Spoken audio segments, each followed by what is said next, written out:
ನಮ್ಮ ಪಕ್ಷದ ಎಲ್ಲ ವರಿಷ್ಠರು ನಿಶ್ಚಯನ ಮಾಡ್ತಾರೆ. ಮಾತುಕತೆಯಲ್ಲಿ ಭಾಗವಹಿಸಬೇಕಾ ಬೇಡವಾ ಅನ್ನೋಂಥದ್ದು. ಈಗ ಬರ್ತಿರೋಂಥ ವರದಿಗಳು ನಾವು ಕೇಳ್ತಾ ಇದ್ದೆ, ನಾನು ಮಾಧ್ಯಮದಲ್ಲಿ ನೋಡಿದ್ದು. ಮಾತುಕತೆಯಲ್ಲಿ ಭಾಗವಹಿಸಲ್ಲ ಅಂತ ನಾನು ಕೇಳ್ಪಟ್ಟಿದ್ದೀನಿ. ನೋಡೋಣ, ಪಕ್ಷ ನಮ್ಮ ರಾಜ್ಯ ಅಧ್ಯಕ್ಷರು ಮತ್ತು ಇತರರು ಏನು ನಿರ್ಧಾರವನ್ನು ತಗೊಳ್ತಾರೆ ಅನ್ನೋಂಥ ಆಧಾರವಾಗಿ ಮಾತುಕತೆಯಲ್ಲಿ ಭಾಗವಹಿಸ್ತಾರೆ ಇಲ್ಲ ಅನ್ನೋದನ್ನ ನಾವು ನೋಡಬೇಕಾಗುತ್ತೆ. ಮುಖ್ಯವಾಗಿ ಎಲ್ಲ ಒಂದು ಕಡೆ ಕಾವೇರಿ ನೀರಿನ ವಿಚಾರದಲ್ಲಿ ರಾಜ್ಯದ ಹಿತವನ್ನು ಕಾಪಾಡೋದ್ರಲ್ಲಿ ಕಾಂಗ್ರೆಸ್ ಸರ್ಕಾರ ವಿಫಲವಾಗಿರುವಂಥದ್ದು ಭಾಳ ಸ್ಪಷ್ಟವಾಗಿ ಎದ್ದು ಕಾಣ್ತಿದೆ. ಹಾಗಾಗಿ ತಕ್ಷಣ ಕಾಂಗ್ರೆಸ್ ಸರ್ಕಾರ ಕುಡಿಯೋ ನೀರಿಗೂ ವ್ಯವಸ್ಥೆ ಮಾಡೋದ್ರಲ್ಲಿ ವಿಫಲತೆ ಆದರೆ ಕೆಲವೊಂದು ಕಡೆ ಸರ್ಕಾರ ಸಂಪೂರ್ಣವಾಗಿ ಎಡವಿದಂತೆ ಆಗುತ್ತೆ. ರಾಜ್ಯದ ಹಿತ ಕಾಪಾಡೋದ್ರಲ್ಲಿ ವಿಫಲವಾದಂತ ಕಾಣುತ್ತೆ. ಈಗ ಸರ್ವಪಕ್ಷ ಸಭೆ ನಡೀತಾ ಇದೆ.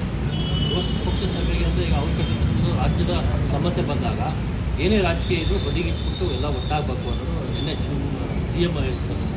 ಇಲ್ಲ, ಖಂಡಿತ ಇದು ಒಪ್ಪಂತ ಮಾತು. ಎಲ್ಲರೂ ಸರ್ವಪಕ್ಷ ಅಂದಾಗ ಇಡೀ ರಾಜ್ಯದ ಹಿತ ಅಂತ ಬಂದಾಗ ಎಲ್ಲರೂ ಸೇರಿ ಮಾತಾಡಬೇಕು. ಆದರೆ ಇದುವರೆಗೂ ನೀರು ಬಿಟ್ಟು ನೀರನ್ನು ಹರಿಲಿಕ್ಕೆ ಬಿಟ್ಟು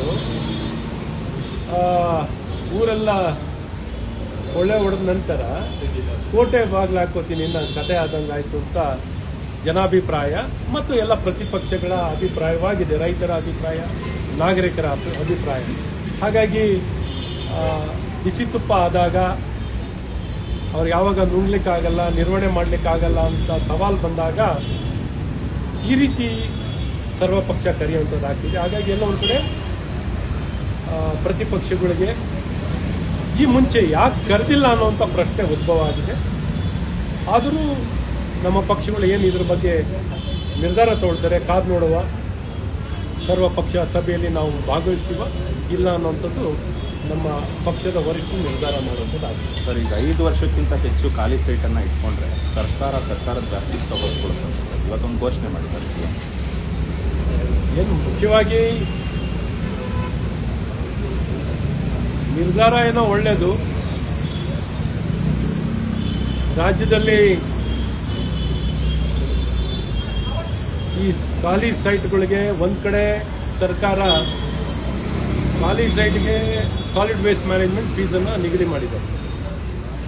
ಹೆಚ್ಚು ಕಡಿಮೆ ಪ್ರಾಪರ್ಟಿ ಟ್ಯಾಕ್ಸ್ ಅಷ್ಟೇ ಸಾಲಿಡ್ ವೇಸ್ಟ್ ಮ್ಯಾನೇಜ್ಮೆಂಟ್ ಯೂಸರ್ ಫೀಯನ್ನು ನಿಗದಿ ಮಾಡಿದ್ದಾರೆ, ಸೆಸ್ಸನ್ನು ನಿಗದಿ ಮಾಡಿದ್ದಾರೆ.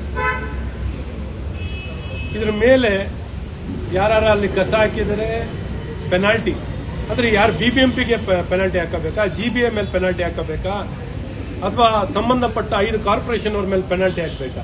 ಇವಾಗ solid waste management user fee ಅಂತ ತಗೊಂಡಾದ್ಮೇಲೆ ನಿರ್ವಹಣೆಯನ್ನು ಮಾಡೋದ್ರಲ್ಲಿ ಕಾರ್ಪೊರೇಷನ್ ವಿಫಲ ಆಗಿದೆ. ಇವತ್ತು ಖಾಲಿ ಸೈಟ್ ಇದ್ದಂತ ಖಾಲಿ ಸೈಟ್ ಅಲ್ಲಿ ಯಾರೋ ತಂದು ಡೆಬ್ರಿಸ್ ಹಾಕ್ತಿದ್ದಾರೆ, ಯಾರೋ ತಂದು ಕಸ ಹಾಕ್ತಿದ್ದಾರೆ. ಅಂದ್ರೆ ಕಸ ನಿರ್ವಹಣೆಯನ್ನು ಮಾಡೋದ್ರಲ್ಲಿ ಈ 5 ಕಾರ್ಪೊರೇಷನ್ ಸಂಪೂರ್ಣವಾಗಿ ವಿಫಲವಾಗಿರುವಂತದ್ದು ಇಲ್ಲಿ ಎದ್ದು ಕಾಣುತ್ತೆ. ಸಾವಿರಾರು ಕೋಟಿ, ಅದೇನು 100 ಕೋಟಿ ಅಲ್ಲ, ಸಾವಿರಾರು ಕೋಟಿ ಹಣವನ್ನ ಕಸ ವಿಲೇವಾರಿಗೆ ಅಂತ ನಿಗದಿಯನ್ನ ಮಾಡಿ ಏನೋ ಬೃಹತ್ಕಾರದಲ್ಲಿ ನಿರ್ವಹಣೆಯನ್ನು ಮಾಡಲಿಕ್ಕೆ ಬಹಳಷ್ಟು ನಾನು ಏನೇನೋ ಸಾಧನೆ ಮಾಡ್ತೀನಿ ಅಂತ ಹೇಳ್ಕೊಂಡು ಹೋಗಿದ್ದಾರೆ. ಆದರೆ ಇದು ಇವರ ವಿಫಲತೆಗೆ ಯಾರಿಗೂ ಏನು ಎಮ್ಮೆಗೆ ಜ್ವರ ಬಂದ್ರೆ ಎತ್ತಿಗೆ ಜ್ವರ ಬಂದ್ರೆ ಎತ್ತಿಗೆ ಬರೆ ಆಗ್ತದೆ. ನಾನು ಕರೆಕ್ಟಾಗಿ ಹೇಳಿದೆ ಜನ ನಿಮ್ದು ಹೌದಾ? ನಮಗೆ ಇಬ್ಬರು ಮಧ್ಯದಲ್ಲಿ ಓಕೆ, ಈ ರೀತಿ ಪರಿಸ್ಥಿತಿ ಬಂದಿರುವಂಥದ್ದು ಇದಕ್ಕಿಂತ ಕೆಟ್ಟ ಪರಿಸ್ಥಿತಿ. ಯಾಕೆಂದರೆ ಎಲ್ಲ ಒಂದು ಕಡೆ ಸರ್ಕಾರ ಯೂಸರ್ ಫೀ, ಸೆಸ್ಸು ಎಲ್ಲ ಪ್ರಾಪರ್ಟಿ ಟ್ಯಾಕ್ಸ್ ತಗೊಂಡು ನಿರ್ವಹಣೆಯನ್ನು ಮಾಡೋಕ್ಕೆ ವಿಫಲವಾಗಿ ಪೆನಾಲ್ಟಿ ಹಾಕಿ ಕೊಟ್ಟಿರುವಂಥದ್ದು. 5 ವರ್ಷಕ್ಕಿಂತ ಹೆಚ್ಚಿನ ಕಾಲ ಕಟ್ಟಿದ್ದು ಒಂದು ಕಾನೂನು ಮಾಡಿ ಈ ಖಾಲಿ ಸೈಟ್ಗಳನ್ನ ಬಿಟ್ಟಿರೋದು ಸರಿಯಲ್ಲ. ಮನೆಗಳು ಕಟ್ಟುವಂಥದ್ದಾಗಲಿ. ಏನಾಗುತ್ತೆ, ಒಬ್ಬೊಬ್ಬರೇ ತುಂಬ ಸೈಟ್ಗಳು ತೊಗೊಳ್ಳೋಂಥದ್ದು, ಇದೆಲ್ಲ ಒಂದು ಕಡೆ ಎಲ್ಲೊಂದು ಕಡೆ ಕಾನೂನಲ್ಲಿ ತರಬೇಕು. ಈ ಭೂಮಿ ಒಂದು ಮಾರಾಟವಾಗಿ ಸೈಟ್ಗಳು ಒಂದು ಮಾರಾಟ ಆಗ್ತಿರುವಂಥದ್ದು, ಆರ್ಟಿಫಿಷಿಯಲ್ ಸ್ಕೇರ್ಸಿಟಿ ಕ್ರಿಯೇಟ್ ಆಗ್ತಿರುವಂಥದ್ದು ಎಲ್ಲವನ್ನೂ ಗಮನದಲ್ಲಿಟ್ಕೊಂಡು ಯಾವ ರೀತಿ ಕಾನೂನು ತರಬೇಕಾಗಿದೆಯೋ ತನ್ನಿ, ಮತ್ತು ಖಾಲಿ ಸೈಟ್ ಇರೋಂಥ ಮನೆ ಕಟ್ಟಬೇಕು ಅಂತ ಕಾನೂನು ತರೋದು ಒಳ್ಳೆ ಬೆಳವಣಿಗೆ ತನ್ನಿ ಅಂತ ನಾವು ಸಹ ಸ್ವಾಗತಿಸಲಿಕ್ಕೆ ವೈಯಕ್ತಿಕವಾಗಿ ಸ್ವಾಗತವನ್ನು ಬಯಸ್ತೇವೆ. ಒಳ್ಳೆ, ಯಾಕೆಂದರೆ ರಾಜಕೀಯವಾಗಿ ಪ್ರತಿಪಕ್ಷಗಳ ಮೇಲೆ ಜವಾಬ್ದಾರಿ ಇರುತ್ತೆ.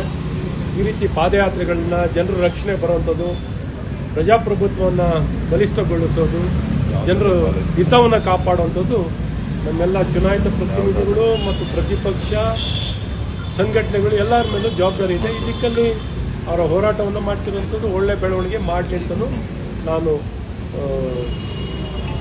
ಏನೊಂದು ನನ್ನ ಶುಭಾಶಯಗಳನ್ನು ಅವರಿಗೆ ಈ ಒಂದು ಪಾದಯಾತ್ರೆ ಯಶಸ್ವಿ ಆಗಲಿ ಅಂತ ಶುಭವನ್ನು ಕೊಡ್ತೇನೆ. ಬಿಜೆಪಿ ಭಾಗಿಯಾಗುತ್ತಾ? ಯಾಕಂದ್ರೆ ಜಂಟಿಯಾಗಿ ಹೋಗ್ಬೇಕು ಅನ್ನೋಂಥ ಚರ್ಚೆನೂ ಕೂಡ ಇತ್ತು. ಬಿಜೆಪಿ ಕೂಡ ಪಾದಯಾತ್ರೆ ಘೋಷಣೆ ಮಾಡಿದೆ.